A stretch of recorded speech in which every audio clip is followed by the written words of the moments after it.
Pour le contexte des experts évaluateurs, on va vous en parler dans quelques instants. Voilà le sommaire de la réunion d'aujourd'hui. Donc, d'abord le contexte, ensuite pourquoi devenir expert évaluateur, les profils recherchés, les missions, comment fonctionne le recrutement, le processus d'évaluation, et puis donc les témoignages ensuite.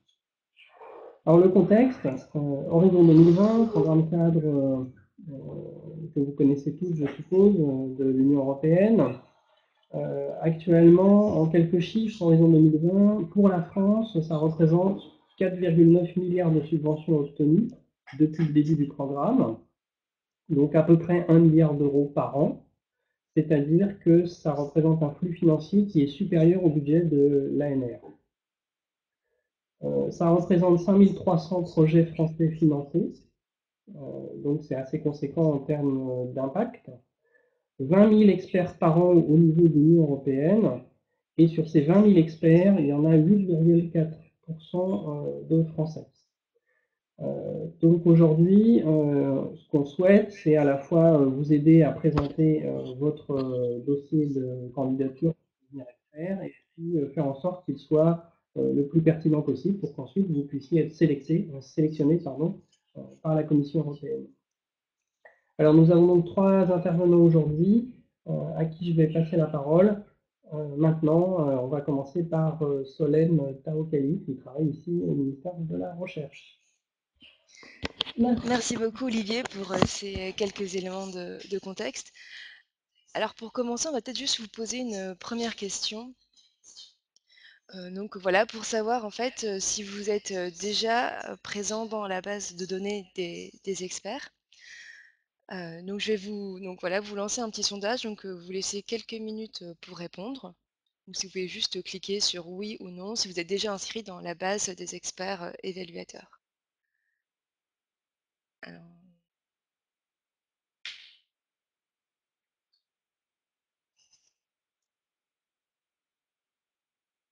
ok, alors vous n'avez pas encore tous participé. Très bien. Il nous manque encore 43 participants qui n'ont pas encore répondu. Ok.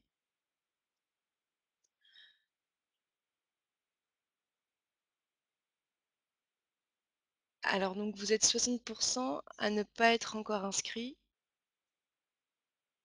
dans la base de données. Très bien, bon, j'espère qu'à l'issue de ce webinaire, vous serez tous convaincus et que vous vous inscrirez. Super. Hop, merci beaucoup.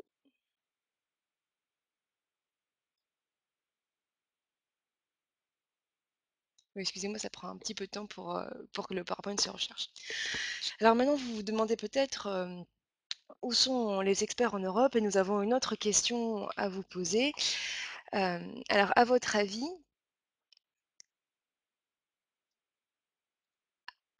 je ne sais pas si vous voyez le sondage, voilà. Donc, à votre avis, dans quel pays d'Europe y a-t-il le plus d'experts évaluateurs? Donc, je vous laisse aussi quelques minutes pour répondre. Alors, vous avez plusieurs choix, donc l'Italie, l'Allemagne, le Royaume-Uni ou l'Espagne. Alors, non, nous n'avons pas encore mis la France parce que, comme nous l'avons dit au début, nous sommes que 8% d'experts et il y a des pays qui arrivent à faire mieux que nous. Alors,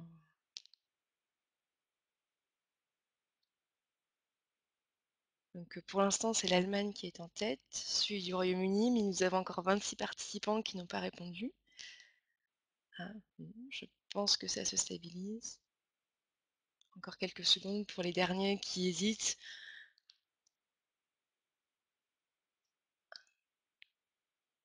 Ok, donc je pense voilà, tout le monde a à peu près répondu. Donc vous êtes 33%, 34% à penser que le Royaume-Uni, qui a le plus d'experts au Royaume-Uni, 35%, non, donc du coup 35% en Allemagne, 34% au Royaume-Uni, 7% à penser que les experts italiens sont les plus nombreux, et 9% à penser que les experts espagnols sont les plus nombreux. Je pense que la réponse va vous surprendre, car en effet, c'est l'Italie qui contient, le plus, d'experts, européens. Donc vous voyez, 11 des experts contractés, sont italiens. Donc c'est vrai que c'est une réponse qui peut paraître un peu étonnante, mais il faut aussi se souvenir que l'Italie a de très bonnes formations et que les experts italiens travaillent aussi dans d'autres laboratoires, ailleurs en Europe, comme au Royaume-Uni, ou en Allemagne. Alors maintenant que vous savez que les experts italiens sont plus nombreux, vous avez peut-être déjà une première bonne raison de vouloir devenir expert évaluateur, mais il en existe d'autres. En effet, devenir expert évaluateur, ça vous permet de mieux comprendre le processus d'évaluation des projets. Vous allez avoir accès aux meilleurs projets de recherche à l'échelle européenne, acquérir de nouvelles connaissances sur des domaines variés et avoir un contact privilégié avec la Commission européenne. Vous allez pouvoir également vous créer un réseau de partenaires à l'échelle européenne en devenant expert évaluateur. Alors, les profils recherchés par la Commission européenne sont variés, mais ces profils ont un point commun, c'est d'avoir une forte expertise dans le domaine recherché par la Commission. La commission, attend aussi que vous ayez une capacité à évaluer des projets qui sont issus de domaines transversaux et il faut aussi que vous ayez une bonne maîtrise de l'anglais. Alors, qui dit bonne maîtrise de l'anglais ne veut pas dire absolument être bilingue, mais si vous savez vous exprimer en anglais, rédiger des articles en anglais, vous n'aurez pas de difficulté à évaluer des projets Horizon 2020. Il faut garder en mémoire que la Commission européenne affiche un objectif de parité. Il n'y a pour l'instant que 39% de femmes expertes et du coup, les femmes expertes sont recherchées. La Commission recherche aussi des profils un peu plus atypiques, comme des profils industriels ou des profils un peu plus business. Et il faut garder en mémoire, ne pas oublier que vous avez tous une chance de devenir expert, puisqu'il y a un taux de rotation des experts de 30% par an. Donc tous les ans, la Commission renouvelle ses experts. Alors, en tant qu'expert, vous avez une mission principale, c'est évaluer de manière autonome et indépendante des propositions qui sont soumises à un appel à projet donné, tout en étant rémunéré. Donc il faut savoir que cette mission d'expertise est rémunérée à hauteur de 450 € par journée d'expertise. En tant qu'expert, vous devez également respecter un code de conduite et éviter les conflits d'intérêts. Les missions des experts sont guidées par 5 principes directeurs.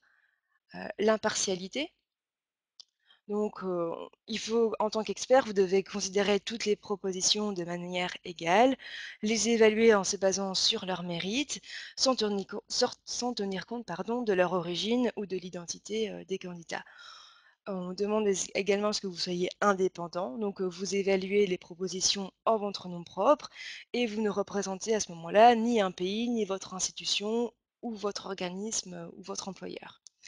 Vous devez être cohérent, donc appliquer le même standard de jugement à toutes les propositions que vous allez évaluer, et aussi avoir une adéquation entre les commentaires et les notes que vous attribuez aux propositions. Vous devez également être objectif et évaluer les propositions telles qu'elles sont soumises sur la base donc, de leur mérite et non sur leur potentiel si des modifications devaient être apportées. On vous demande également d'être précis. L'évaluation des propositions est basée sur des critères d'évaluation et uniquement sur ces critères. Alors comme je vous le disais, les experts doivent respecter un code de conduite. Il ne faut pas oublier que des décisions significatives de financement seront prises sur la base de votre évaluation et donc il vous faut respecter deux principes, l'impartialité et la confidentialité. Donc, on vous demande de ne pas diffuser d'informations relatives à l'évaluation en cours, de ne pas entrer en contact avec les parties prenantes d'un projet, de ne pas divulguer le nom de vos collègues experts et de préserver la confidentialité des documents de travail qui vous sont fournis. Ne pas oublier également d'avertir la commission en cas de suspicion de mauvaise conduite, de plagiat, de double financement. Les experts doivent également être exempts de tout conflit d'intérêts. Alors, ces situations sont définies dans l'annexe 1 du contrat que vous signerez avec la commission. Et à titre d'exemple, la commission considère comme conflit d'intérêts un expert qui évalue une proposition alors qu'il a été impliqué dans la préparation ou la rédaction de cette proposition, un expert qui a des liens familiaux ou personnels avec un candidat, ou un expert qui serait membre d'un comité de programme. Alors, en cas de conflit d'intérêts, les conséquences peuvent être assez drastique puisque donc bien sûr l'expert est dans l'impossibilité d'évaluer la proposition, mais si le conflit d'intérêts est dissimulé sciemment, l'évaluation est déclarée nulle et puis vous allez devoir rembourser les indemnités que vous avez perçues. Votre contrat peut être aussi résilié. C'est pour ça qu'il est très important d'informer la commission dès que vous avez connaissance d'un conflit d'intérêts. Alors, maintenant que vous en savez un peu plus sur les missions des experts, je vais vous expliquer comment se déroule le recrutement. C'est un recrutement qui a lieu en deux phases. Donc, d'abord, une phase d'inscription dans la base de données et puis une phase de sélection des experts par la commission. Alors, la phase d'inscription est entièrement dématérialisée.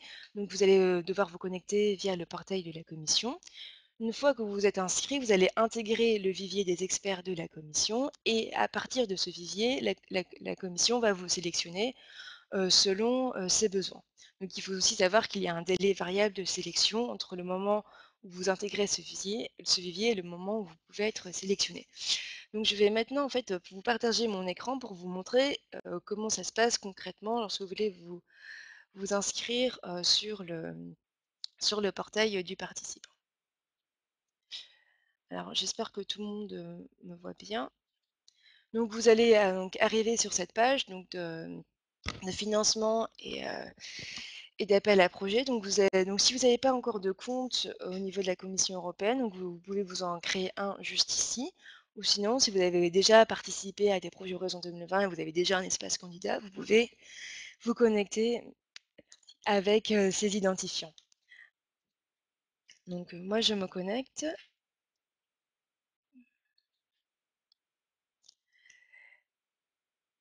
Donc, voilà, quelques minutes le temps que la page se charge. Et donc, vous allez arriver donc sur cette page, donc vous voyez votre espace. Vous allez directement cliquer sur mon espace expert et ce qui vous permet ensuite de modifier votre profil.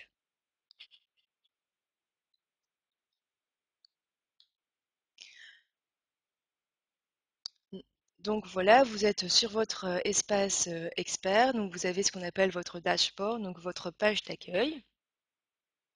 Alors, ce qui est très important, en fait, pour pouvoir être sélectionné par la commission et donc que votre candidature soit visible, c'est ici que votre profil soit complété à 100%. Donc, comme vous pouvez le voir, moi, j'en suis encore qu'à 60% parce qu'il me manque des informations importantes et cruciales. Donc, sur votre gauche, vous avez différents onglets. Donc, votre profil votre carte d'identité, votre compte bancaire. Donc ça, ce sont des éléments que vous allez pouvoir compléter une fois que vous serez sélectionné par la commission. Donc nous, aujourd'hui, nous allons plutôt nous concentrer sur la rubrique Mon profil, car il y a des petites subtilités à maîtriser. Donc au niveau des langues, c'est quand même important donc, de modifier et donc d'indiquer que vous parlez anglais. Donc vous pouvez choisir la langue. Voilà, et donc indiquer un niveau intermédiaire ou proficient pour montrer que vous avez quand même des bonnes connaissances, vous êtes capable de vous exprimer en anglais. Ne pas oublier d'enregistrer avant de quitter la page. Vous pouvez enregistrer plusieurs langues, bien sûr. Alors, une rubrique qui va être particulièrement importante, c'est la rubrique domaine d'expertise. Donc, pour la modifier, vous pouvez cliquer sur le petit crayon. Donc, comme vous pouvez le voir, moi j'ai déjà choisi un peu au hasard des domaines d'expertise. Vous allez arriver sur un menu déroulant. Donc il y a différents domaines variés qui sont recensés, mais vous pouvez aussi également indiquer vos propres domaines d'expertise. Donc, par exemple, je suis experte en nanoparticules. Donc en cliquant sur Entrée, votre domaine va être sélectionné et enregistré. Donc c'est une fonctionnalité importante parce qu'en fait, la commission elle va sélectionner ses experts en fonction de ses besoins. Donc une petite astuce, ça pourrait être de regarder les appels à projets qui sont issus par la commission, de repérer les mots-clés et ensuite d'adapter ces mots-clés à vos domaines d'expertise. Voilà, c'était une petite astuce pour voilà, avoir vraiment un profil d'expert en adéquation avec les attentes de la commission. Pour que votre profil soit vraiment complet, il faut indiquer votre employeur actuel. Vous pouvez aussi, je vous encourage aussi également à compléter la rubrique publication, articles, livres, pour que vraiment la commission puisse voir que vous êtes actif et que vous avez vraiment une expertise dans tel et tel domaine. Donc voilà, et ensuite quand vous avez terminé de compléter votre profil, vous pouvez juste vous déconnecter. Hein. Donc je vais maintenant retourner sur la page des slides. Hop. Donc voilà, vous êtes maintenant inscrit dans la base de données des experts de la commission. Votre candidature, enfin vous allez être présélectionné donc par la commission selon les besoins de la commission et les appels à projets. Une fois que vous êtes présélectionné, il faut indiquer rapidement à la commission vos dates de disponibilité pour qu'elle puisse aussi savoir à quel moment vous êtes disponible. Donc comme je vous le disais, pour augmenter votre chance d'être sélectionné et d'augmenter votre visibilité, utilisez des mots-clés. Et puis, si vous avez l'occasion de participer aux Info Days qui sont organisés par la commission, eh bien, n'hésitez pas à aller les rencontrer.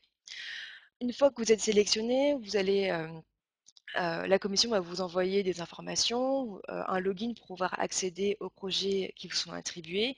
Et puis, vous allez signer un contrat entre la commission et l'expert.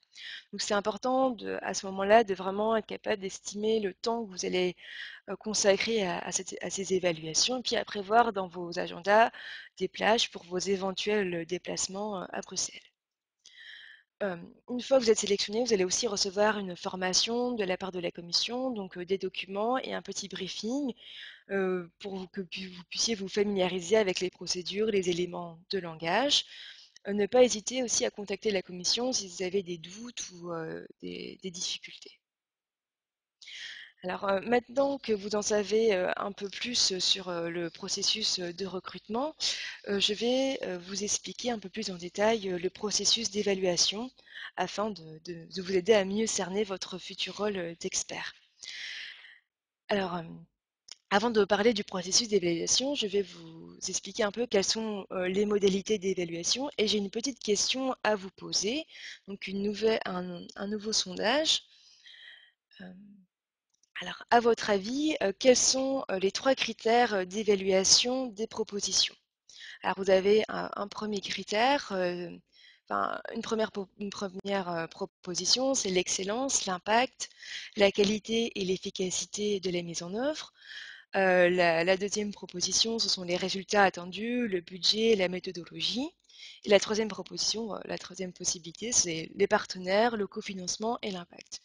Donc, je vous laisse quelques minutes pour déterminer quels sont ces trois critères d'évaluation.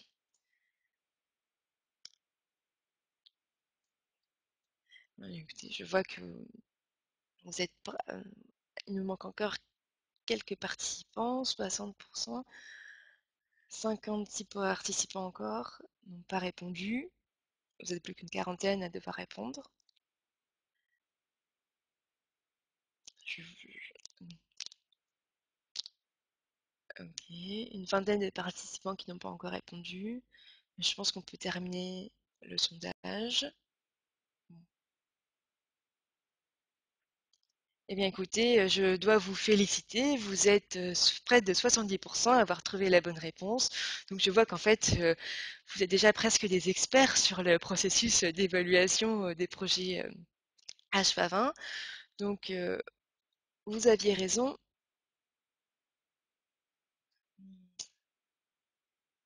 Voilà. Donc, excusez-moi le temps que ça revienne. Vous aviez raison. Donc, les trois critères d'évaluation sont bien l'excellence, l'impact, la qualité et l'efficacité de la mise en œuvre.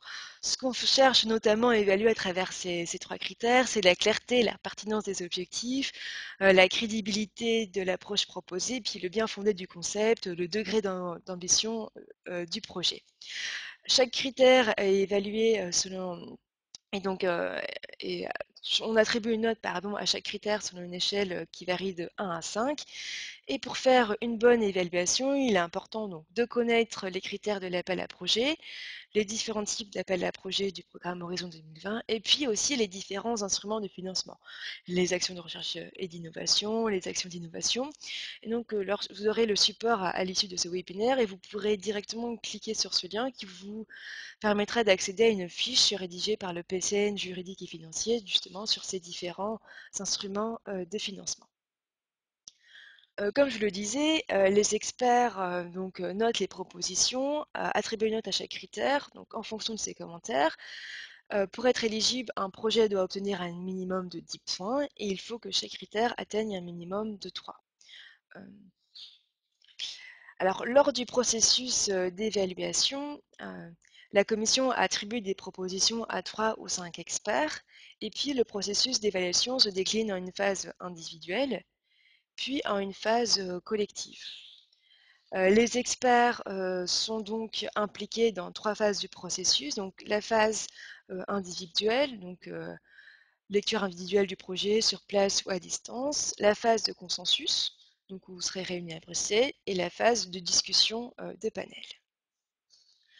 Alors une fois que les propositions sont attribuées, les experts entrent dans la phase d'évaluation individuelle. Durant cette phase, vous n'avez pas de contact avec les autres experts et vous êtes chargé d'évaluer les projets selon les critères d'évaluation que je vous ai précédemment cités.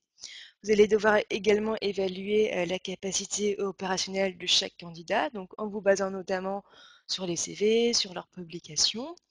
Et à l'issue de cette phase, vous allez devoir rédiger un rapport individuel.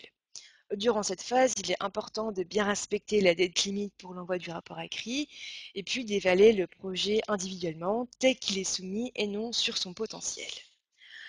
Après la phase d'évaluation individuelle, les experts se retrouvent à Bruxelles pour la réunion de consensus.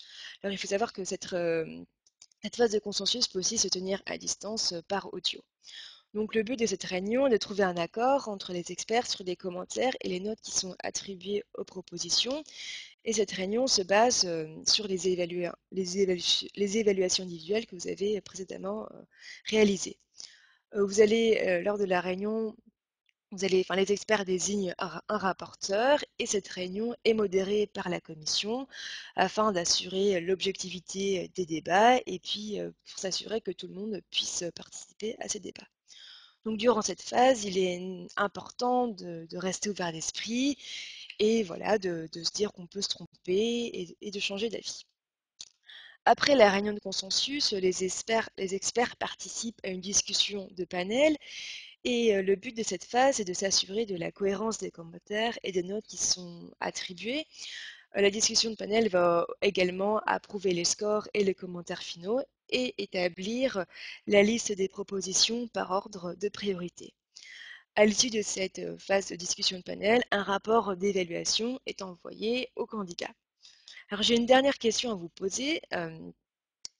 Donc, à votre avis, que se passe-t-il lorsque les propositions ont des scores identiques? Donc là encore, vous avez 3 réponses possibles. Donc en cas de score identique, les propositions sont tirées au sort. Deuxième possibilité, la proposition au plus gros budget est sélectionnée. Ou troisième possibilité, les propositions sont classées par ordre de priorité par la discussion de panel. Donc je vous laisse quelques minutes pour répondre. Eh bien, alors plus que 50 participants qui n'ont pas encore répondu à cette question. Vous n'êtes plus que 30 à ne pas avoir répondu. Ok, plus que 29. Donc encore quelques secondes pour laisser à tout le monde le temps de se décider. Ok, quelques secondes. Bon, eh bien écoutez, je dois vous adresser encore une fois mes félicitations. Vous avez trouvé la bonne réponse. Donc effectivement, les propositions sont classées par ordre de priorité lors de la discussion de panel. Je reviens donc sur le PowerPoint. Quelques instants. Et oui, donc ces propositions qui ont un score identique sont classées par ordre de priorité. Donc l'addiction de panel va les classer selon leur score aux critères excellence. Alors quelques remarques pour finir sur cette phase de processus d'évaluation. Donc à l'issue de l'évaluation, vous allez recevoir, les experts reçoivent donc un questionnaire à remplir donc, pour savoir comment s'est déroulée l'évaluation. Il faut aussi savoir qu'il est possible que des observateurs participent à l'évaluation, mais juste en tant qu'observateur pour vérifier la qualité et le fonctionnement des évaluations. Et un petit point actualité concernant le programme Horizon Europe. Donc si vous intégrez la base de données des experts du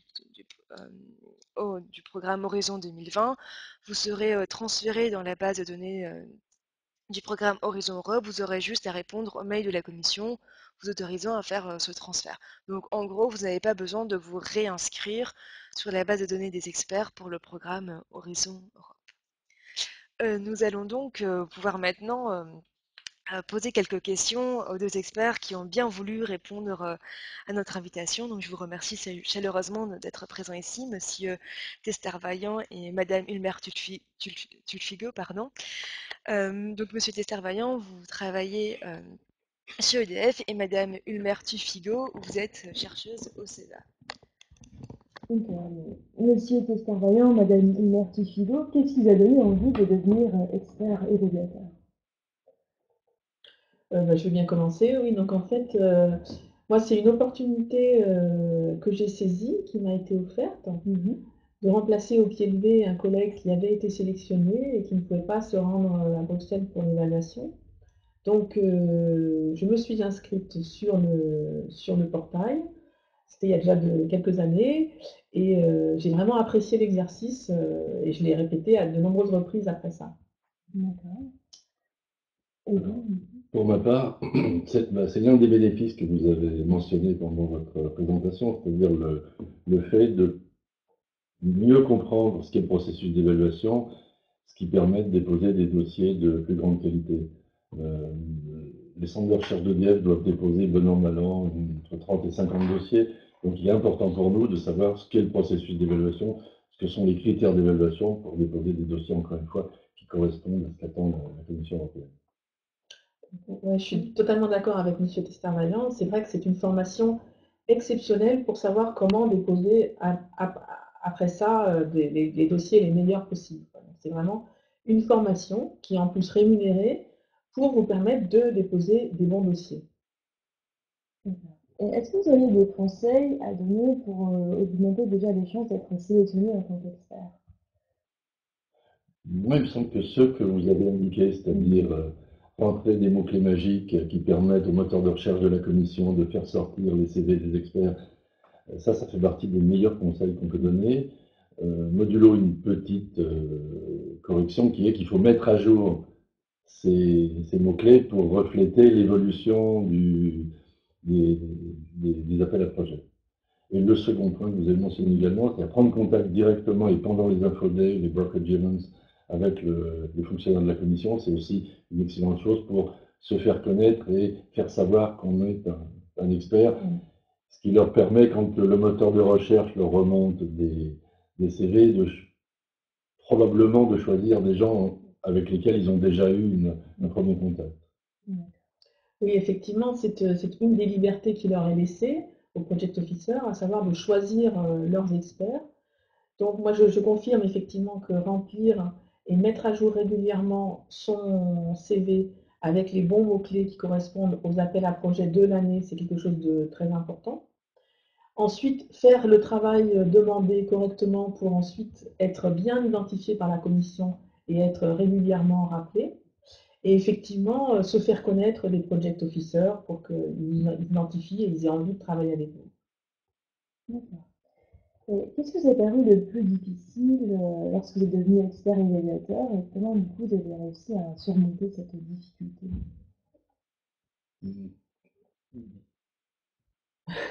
À l'occasion des premières évaluations que j'ai eu à faire, j'ai été, comment dire, extrêmement surpris par le contenu des dossiers qu'on me demandait d'évaluer. Il se trouve que les dossiers que j'évalue ne sont pas les dossiers Horizon 2020 classiques, mais les dossiers déposés par des PME ou des startups au titre de l'instrument PME.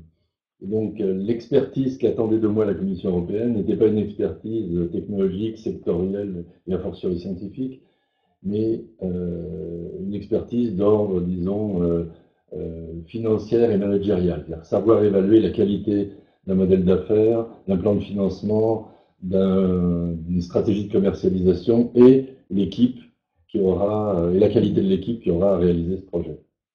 Donc, je peux donner peut-être un petit exemple de projet qui m'a beaucoup surpris. Il se trouve que moi, je travaille donc pour EDF, donc plutôt dans le domaine de l'énergie. Et un des tout premiers dossiers que j'ai évalué était issu d'une start-up espagnole qui proposait des talons hauts parfaitement ergonomiques, disons, et plus confortables pour les femmes qui les portent.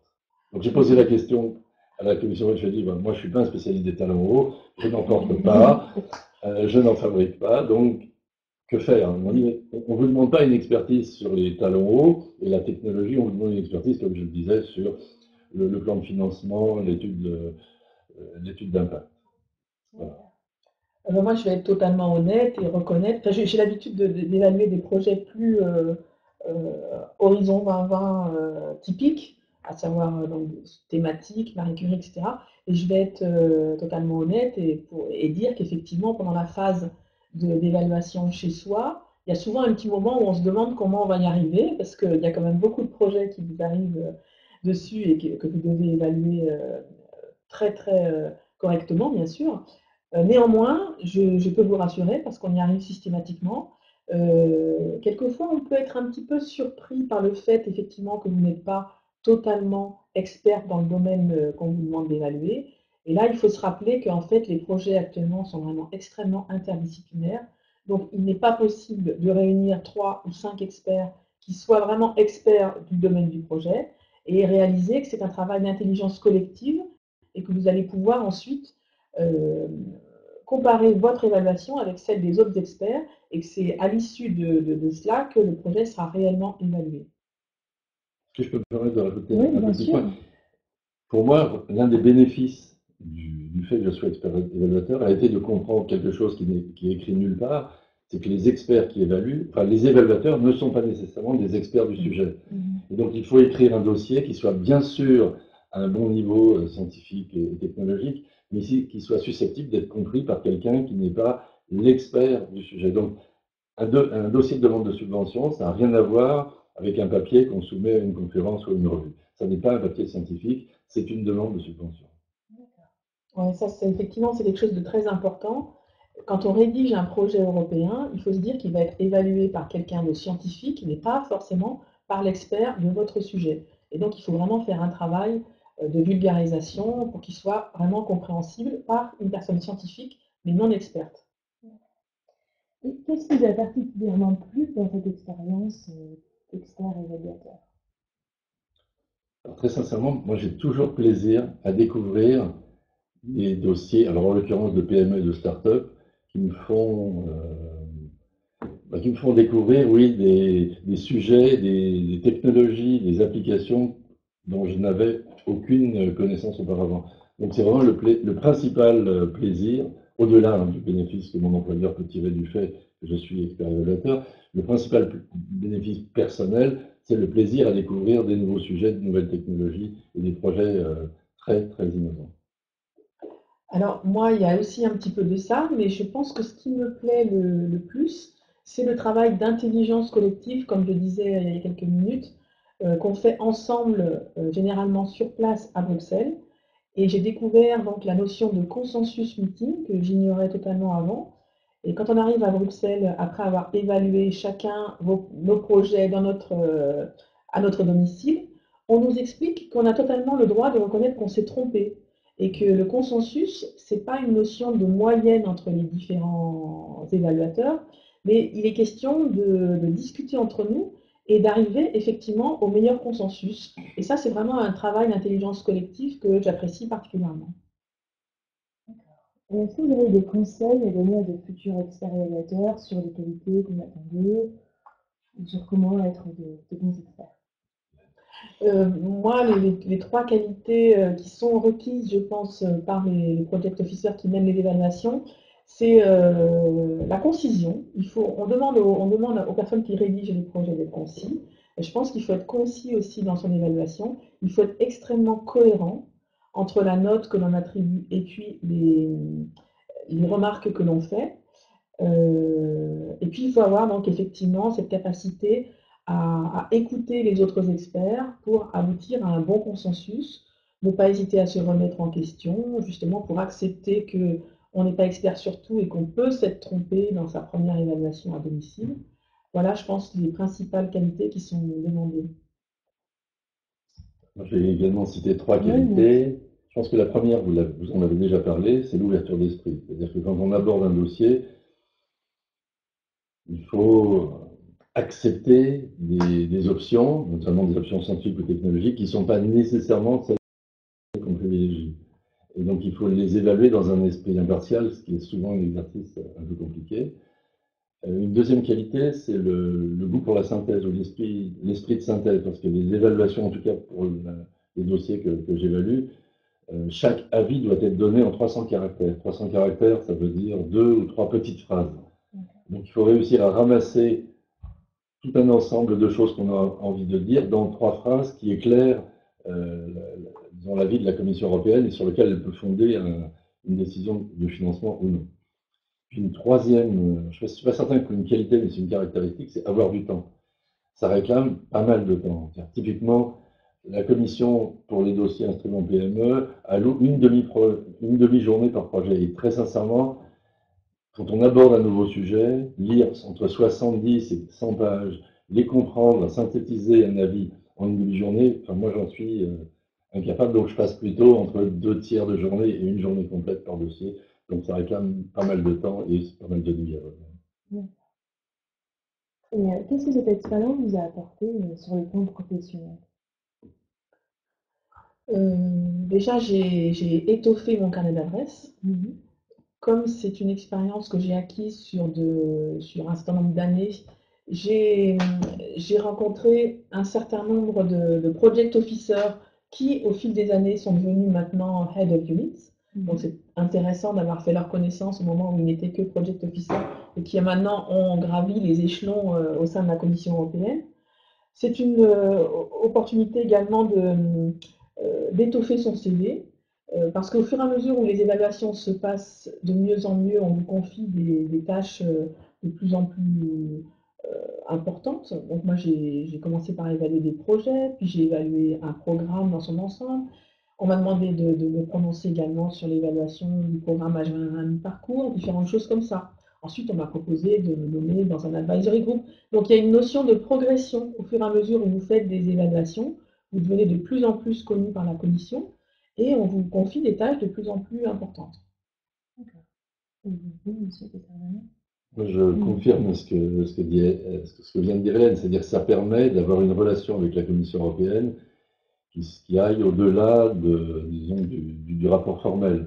Quand on passe une journée, 2 journées avec le même project officer, il se crée des liens de confiance dont on peut bénéficier ultérieurement. Donc à titre professionnel, ces liens créés avec la Commission sont extrêmement précieux. Et par ailleurs, comme je le disais tout à l'heure, je pense que c'est le principal bénéfice à titre professionnel, c'est que je comprends aujourd'hui, ne comprenant aujourd'hui ce qu'est le processus d'évaluation, je comprends beaucoup, beaucoup mieux ce qu'il faut mettre dans les dossiers. Et très sincèrement, entre les dossiers qu'on déposait il y a 5 ou 6 ans et ceux qu'on dépose aujourd'hui, il y a vraiment un fossé considérable. Aujourd'hui, notre taux de succès est au moins double de celui qui était le nôtre avant que d'autres collègues et moi soyons évaluateurs de la commission. Ça a été vraiment très bénéfique. Cette expérience était vraiment très bénéfique pour vous deux. Très bénéfique, oui. Merci beaucoup. Alors, on va poursuivre, hein, puisque nous avons des questions qui ont été posées sur le chat. Donc j'ai essayé d'en classer quelques-unes et on va tâcher d'y répondre. Alors, il y a eu beaucoup de questions sur la durée, le temps que ça prenait d'évaluer, le temps qui était donné par la commission. On vient d'y répondre. Il y a des questions sur l'anglais. l'usage de l'anglais, est-ce que les réunions se font en anglais, est-ce qu'il faut remplir son CV en anglais, est-ce qu'il faut l'écrire en anglais? Je crois que ça c'est clair, mais peut-être vous pouvez en dire un petit mot. Oui, la langue utilisée couramment, c'est l'anglais. Donc les CV doivent évidemment être rédigés en anglais. Les réunions se font en anglais. Voilà, donc j'ai rien d'autre à ajouter. Il faut avoir un minimum d'anglais pour pouvoir discuter avec des experts qui parleront un anglais, sachant qu'ils sont espagnols, sachant qu'ils sont bulgares, etc. Voilà. Oui, le niveau moyen d'anglais, faut le dire très clairement, il est bas. Du fait qu'il y a 27, 28 pays actuellement, et donc une quinzaine de langues, ça fait que on a une espèce d'anglais minimal que tout le monde parle.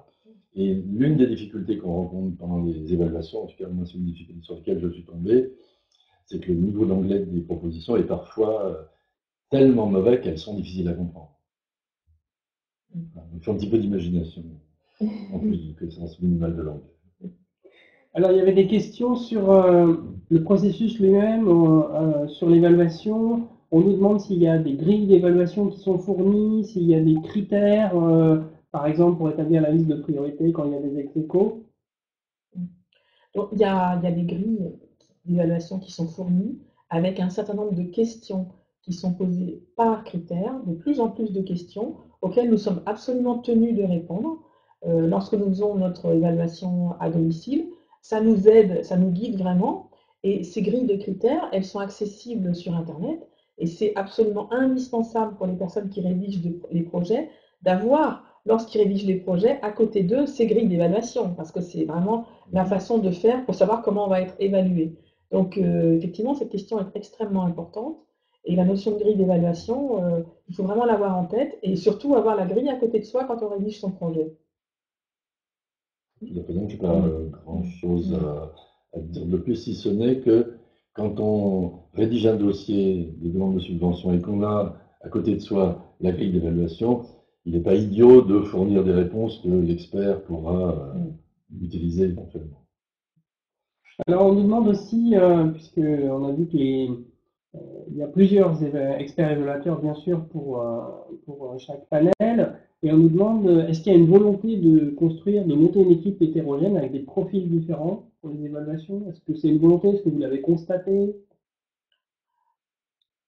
Sur les dossiers que j'ai à traiter, très souvent la commission nomme un ou deux experts scientifiques et technologiques et un ou deux experts ou évaluateurs avec des profils plus business, marketing, évaluation de la qualité de l'équipe. Donc ce sont des dossiers un peu particuliers, donc les profils sont également un peu particuliers.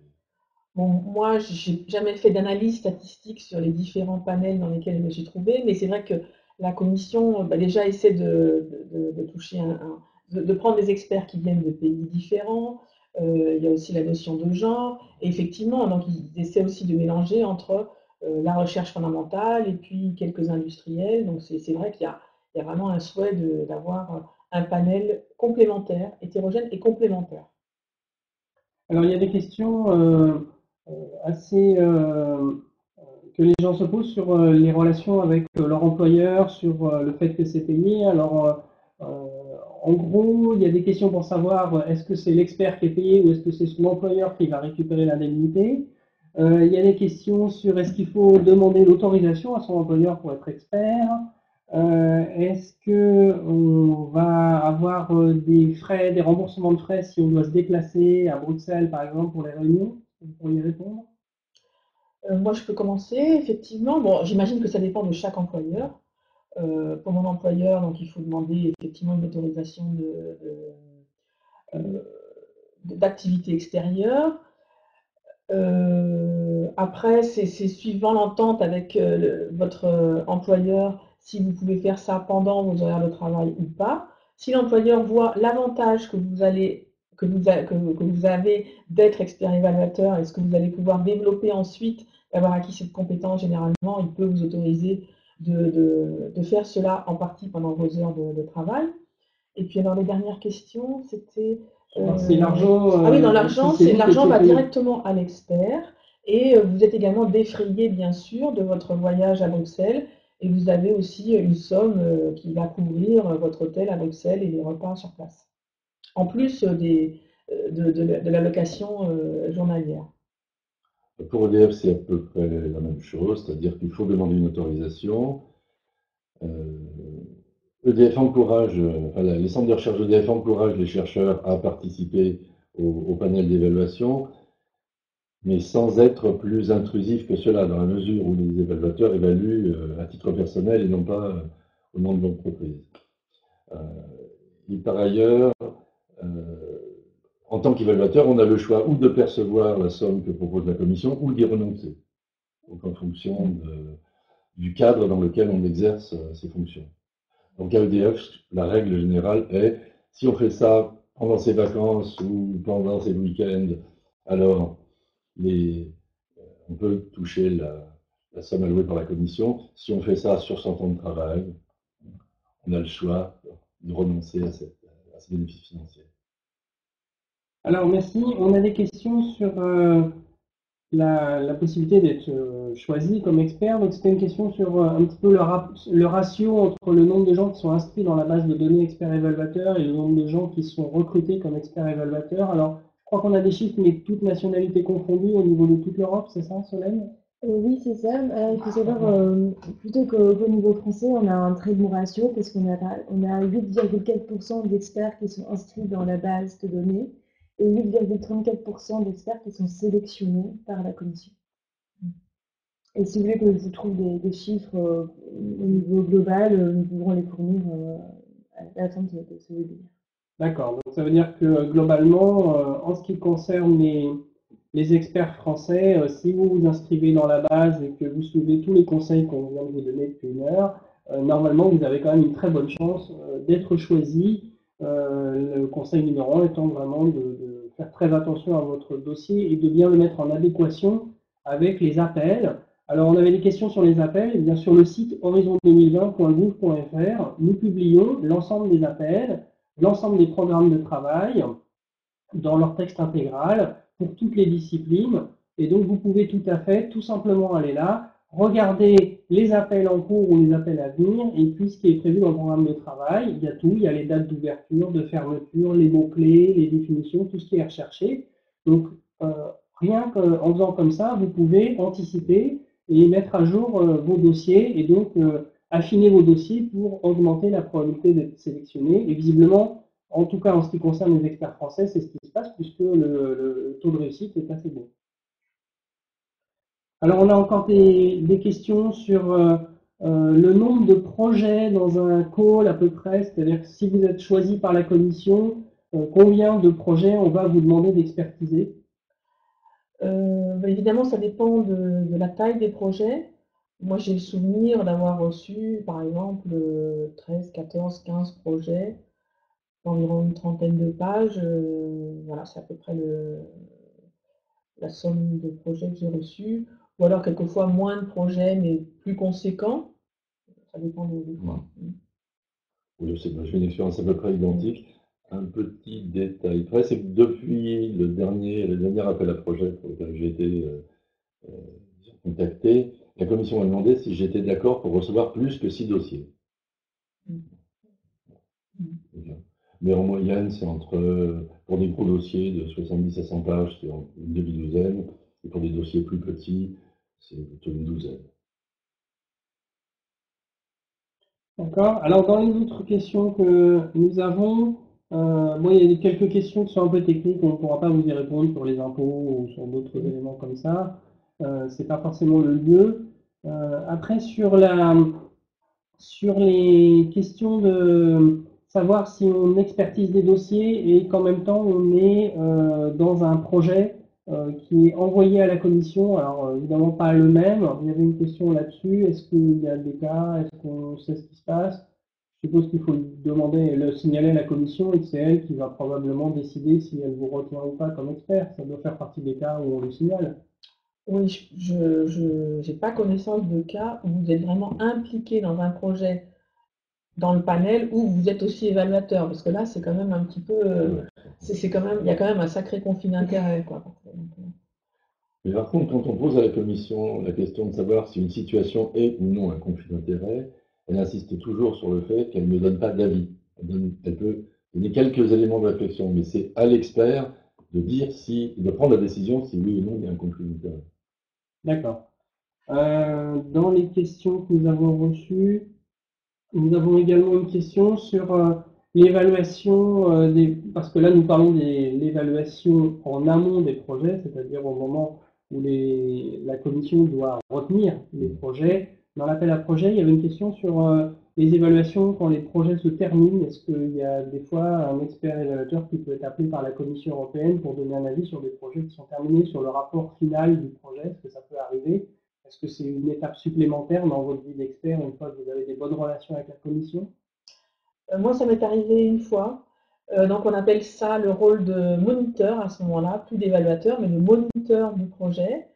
Donc, j'ai évalué à mi-parcours un projet Marie Curie Innovative Training Network, un ITN, donc à mi-parcours, et on me demande actuellement d'envisager d'évaluer ce projet, enfin de monitorer ce projet en fin de parcours. Moi, j'ai pas eu d'expérience de ce type, mais je me permets de revenir juste une seconde sur la question précédente, qui est une question importante et troublante, celle des conflits d'intérêts. Il va de soi que si on me demande d'évaluer un dossier dans lequel EDF et ses 165 000 employés sont partie prenante, je considère qu'il n'y a pas de conflit d'intérêt si moi-même je n'ai pas participé au montage du dossier. Et ça vaut, je pense, pour les collègues du CNRS ou du CEA. C'est pas parce que le CEA répond à un appel à projet que l'ensemble des membres du CEA sont disqualifiés en tant qu'évaluateurs. Oui, d'ailleurs, le principe posé par la Commission européenne, c'est le firewall, c'est-à-dire un cloisonnement, une séparation entre les différents services et les différentes personnes. Évidemment que une équipe de recherche dans une unité de recherche qui répond à un projet ne va pas disqualifier l'ensemble de son organisme pour soumettre d'autres projets ou pour aller les conseiller, les supporter ou les défendre. Le principe étant qu'il faut simplement démontrer qu'il y a un cloisonnement, c'est-à-dire que vous n'êtes pas impliqué d'une manière directe ou indirecte et que donc il y aura conflit d'intérêt. Il y avait d'ailleurs une question qui renvoie un petit peu à ça, qui était est-ce que la confidentialité s'applique aussi vis-à-vis de son employeur? Ça paraît assez évident que c'est oui. La réponse est oui. Oui, sans ambiguïté, la réponse est oui. On évalue intuitu personae et ça reste entre le panel d'experts et vous et le project officer, c'est tout. Donc une des règles que nous on utilise, c'est qu'on n'interroge jamais un évaluateur sur son évaluation. Donc quand on le fait intervenir, c'est au titre du type d'intervention qu'on a aujourd'hui, c'est son expérience en tant que, disons, participant à un processus. Mais on ne le fait jamais parler de tel ou tel dossier. Alors on a encore quelques questions. Une question est toute simple. Est-ce qu'on peut refuser un projet pour lequel on vous demande une évaluation? Bien sûr. Du fait d'un conflit d'intérêt, par exemple bon, la question n'est pas précisée, mais oui, si ça on a toute liberté de dire, voilà, je préfère, ou je ne me sens pas capable d'évaluer ce projet, ou j'estime qu'il pourrait y avoir un conflit d'intérêt. Donc il y a toujours moyen de refuser des projets. Oui, ou j'ai pas le temps, j'ai autre chose à faire. En tout cas, la commission demande toujours, si on veut, y compris quand on a accepté de participer. Enfin, pour ce qui me concerne, il y a une première décision sur le principe. On demande, est-ce que vous souhaitez participer à l'évaluation des dossiers qui seront déposés à telle date? Je réponds oui ou non sur le principe, mais si j'ai répondu oui, ensuite, dossier par dossier, je peux décliner l'évaluation. Alors on nous demande aussi, qu'en est-il des projets des gens qui sont non scientifiques, qui ont par exemple un profil administratif, de gestion ou de montage de projet, est-ce que potentiellement ils pourraient s'inscrire dans la base d'experts évaluateurs? Oui, je pense que c'est des profils qui peuvent être recherchés. Ça rentre tout à fait dans le cadre dont on discutait tout à l'heure, à savoir un panel hétérogène et complémentaire. Donc je pense que des personnes qui font de la gestion de projet, par exemple, sont tout à fait à même de candidater dans la base d'experts. D'autant qu'on a mentionné tout à l'heure l'existence de plusieurs types d'appels à projets. Il y en a qui s'appellent les CSA, Communication Support Action, et dans celle-ci en particulier, il y a très souvent une dimension montage de projet, analyse financière, donc qui réclame des des formes de compétences qui sont ni techniques, ni scientifiques, ni technologiques. Alors, nous avons plusieurs questions qui redemandent un petit peu des précisions sur l'aspect indemnisation du travail de l'expert, ces fameux 450 € par journée de travail, parce qu'ils voulaient comprendre si c'était ces 450 € par dossier, si ça valait, si c'était seulement si on se déplaçait à Bruxelles, est-ce que c'est aussi si on fait son travail chez soi, donc peut-être faudrait clarifier parce qu'il y a encore des petites ambiguïtés. Les choses sont très claires dès le début. Elles sont stipulées dans le contrat que vous allez signer avec la commission, qui indique que, par exemple, si vous vous engagez à évaluer 3-4 projets, on considère que c'est une journée de travail. Ou 5 ou 7-8 projets, ça va être 2 journées de travail. Et ça dépend bien évidemment de la taille du projet qu'on vous demande d'évaluer. Donc ça, vous êtes au courant au tout début quand on vous envoie le contrat et vous acceptez ou pas. C'est bien évidemment pas vous qui allez dire de combien de jours vous avez eu besoin pour évaluer les projets. Alors, on peut confirmer, c'est effectivement la commission qui décide combien de jours sont alloués et donc quelle est la somme qui correspond. Bien, merci. Écoutez, c'était, ça fait 1 heure. Voilà, je crois qu'on a fait le tour des questions qui ont été posées. Vous aurez la possibilité de revoir ce webinaire qui sera mis en ligne d'ici une poignée de jours. La présentation PowerPoint sera également disponible sur le site là où vous vous êtes inscrit. Si vous avez des questions plus juridiques, vous pouvez les poser à travers le contact du point de contact national juridique et financier dont les coordonnées se trouvent également sur la page. Et enfin, pour toute autre question, regardez sur le site internet horizon2020.gouv.fr qui est le site de référence. Il y a les adresses email, il y a les coordonnées des personnes que vous pouvez contacter si vous avez une question. Et puis en général, en ce qui concerne le dossier lui-même et la page du portail de la Commission européenne, ils ont un service de support qui est très compétent, très efficace et qui répond très rapidement. Mais vous pouvez également les contacter si vous avez des questions techniques, quelque chose qui ne marche pas ou un doute. Contactez-les et demandez-leur de vous aider. Voilà, merci beaucoup. C'est la fin de ce webinaire et puis à une prochaine.